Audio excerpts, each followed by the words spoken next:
Okay, so now I'm going to complete the activity. So what I'm going to do is I'm going to bring up the pendulum to about 90 degrees and let it go. And I'm going to count every third swing. I'm going to make a mark with my marker on the paper. All right, so let's try this and let's go. Okay, all right, nothing happened. 1, 2, 3, go. 1, 2, 3, go. Oh, 1, 2, 3, go. 1, 2, 3, go. 1, 2, 3, go. 1, 2, 3, go. 1, 2, 3, go. 1, 2, 3, go. 1, 2, 3, go.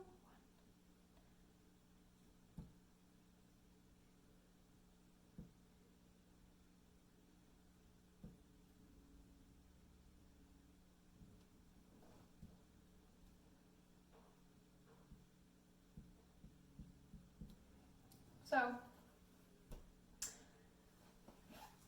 sometimes it doesn't happen perfect. I think I was off a little bit down here, but we got the basic idea. When we did this in groups, sometimes things didn't go perfectly, so we'd have almost all of you probably try this. So like somebody would be purple, somebody would be green, somebody would be pink marker or something like that.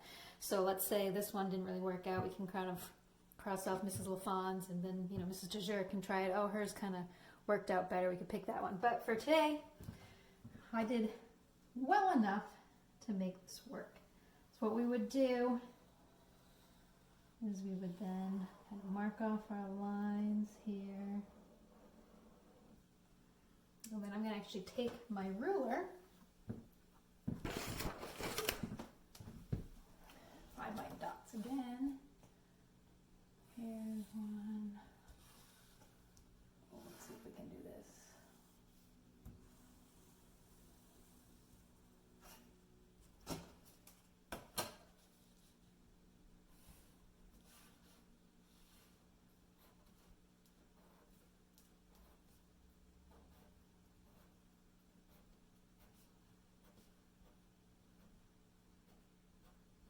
Okay, so we have this idea that we have a graph that's line is going down.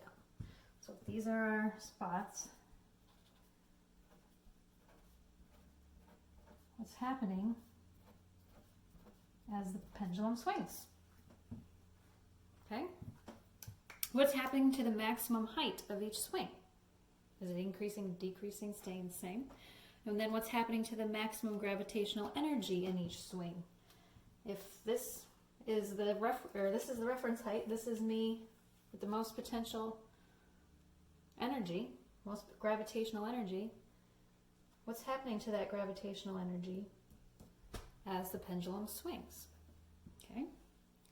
And then the last question that we're focusing on today is compare the energy in the pendulum from when it began swinging to when it stopped swinging. So when it started swinging, did it have more energy than when it stopped swinging?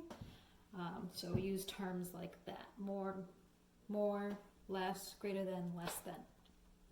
And then there's an optional activity at the bottom that you can check out.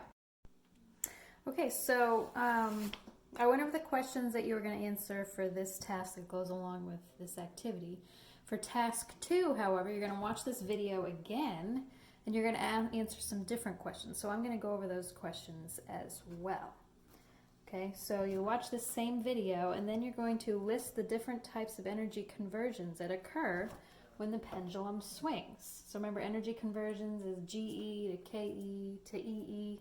All right, so stick with energies we've studied so far. I realize that there are going to be some others.